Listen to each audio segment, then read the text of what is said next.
flash flooding. Do not drive your vehicle through flooded roadways. A tornado watch remains in effect until 11 p.m. for north central Texas.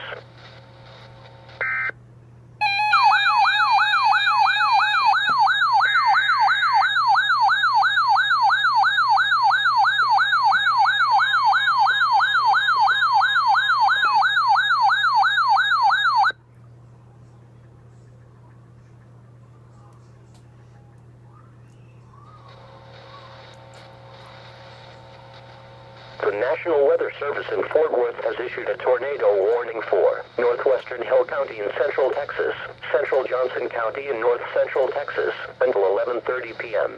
At 10:44 p.m., a confirmed large and extremely dangerous tornado was located near Covington, 8 miles southeast of Cleburne, moving east at 10 miles per hour. This is a particularly dangerous situation. Hazard: damaging tornado. Source: radar confirmed tornado. Impact: you are in a life-threatening situation. Flying debris may be deadly to those caught without shelter. Mobile homes will be destroyed. Considerable damage to homes, businesses, and vehicles is likely, and complete destruction is possible. The tornado will be near.